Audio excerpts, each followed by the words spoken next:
যোগা দিবস, সেই সঙ্গে পশ্চিমবঙ্গ দিবস উদযাপনের প্রস্তুতি চলছে। আমরা অনেক কিছু শুনেছি, ইতিহাসেও পড়েছি যে 1947 সালের 15 আগস্ট ভারতবর্ষ স্বাধীন হয়েছিল। এইটা কিন্তু আমাদের একদম প্রাইমারি লেভেল থেকে শেখানো হয়েছে এবং আমরা জানি। পিছনের ইতিহাসটা সেভাবে আমরা অতটা গুরুত্ব দিয়ে হয়তো সেই ক্লাসগুলোই, সেই শ্রেণীগুলোতেই আমাদের শেখা হয়নি বা জানা হয়নি। কোনো দেশের রাজা ঠিক করে প্রজারা কিভাবে থাকবে, তাই রাজা যখন পরিবর্তন হয় তখন কিছু নিয়ম কানুন চেঞ্জ হয়। ঠিক তেমনি আমরাও তারই অংশ হিসেবে পশ্চিমবঙ্গের আগে দেখেছো আমরা জাতীয় সঙ্গীতের সঙ্গে আমরা বাংলার একটা পশ্চিমবঙ্গের সঙ্গীত ধনধান্যে শুরু হয়েছিল কিছুদিন, আবার রাজা চেঞ্জ হয়, আবার কিছু নিয়ম নীতি পরিবর্তন হয়েছে, যে কারণে আমাদের এই পশ্চিমবঙ্গ দিবসটাকে একটু বেশি গুরুত্ব দেওয়া হয়েছে।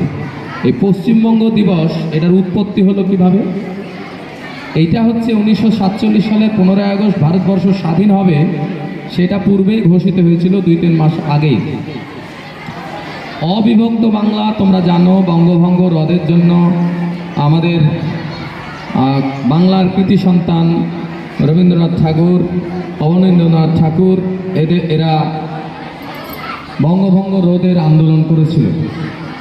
কিন্তু এই অবিভক্ত বাংলাকে যখন 1947 সালে 15 আগস্ট দেওয়া হবে, তখন ইংরেজদের মস্তিষ্ক প্রসূত কিছু কথা সে সময় লীগের নেতাদের মাথায় ঢুকিয়ে দেওয়া হয় এবং তাদের নিজস্ব সিদ্ধান্ত নেওয়ার কথা বলা হয়। এইটা এই 20 জুন 1947-এর 20 জুন অধিবেশনে ঠিক হয় যে পাকিস্তান যে হলো, সেই পাকিস্তানের সঙ্গে আদৌ বাংলা যাবে না ভারতের সঙ্গে থাকবে। তখন লীগের সদস্য ছিল প্রায় 123। ভোটাভুটি হয় এবং ভোটাভুটিতে 58-21 অর্থাৎ 21 জন বলেছিল যে পাকিস্তানের সঙ্গে থাকবে।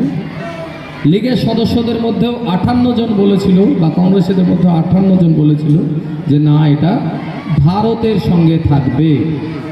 তাই স্বেচ্ছায় স্বাধীনভাবে ভারতের সঙ্গে পশ্চিমবঙ্গকে রাখার জন্য একটি ভোট আমাদের এই শ্যামাপ্রসাদ মুখার্জি, ডক্টর শ্যামাপ্রসাদ মুখার্জি, তিনি কিন্তু অধিবেশনে কাস্ট করেছিলেন, অর্থাৎ দিয়েছিলেন। অর্থাৎ পশ্চিমবঙ্গকে ভারতে রাখার জন্য উনি মত পোষণ করেছিলেন 58 জনের সঙ্গে। তাহলে 20 জুন পশ্চিমবঙ্গটা যে ভারতের মধ্যে থাকবে সেটা প্রায় ঠিক হয়ে গিয়েছিল। ঘোষণাটা হয়েছিল 47 সালের 15 আগস্ট।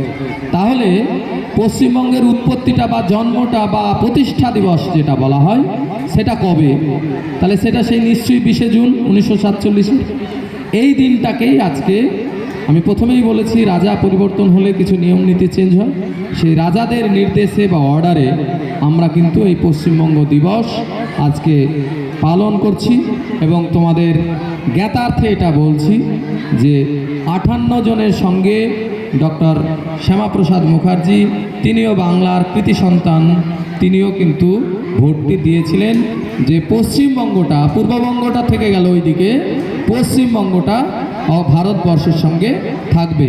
তাই সমারোহের সঙ্গে গোটা পশ্চিমবঙ্গ আজকে কিন্তু একই কথায়, একই বাক্যে, একই সময়, একই সুরে আমরা বলছি পশ্চিমবঙ্গ হিসেবে আমরা ভারতবর্ষের একটা অংশ।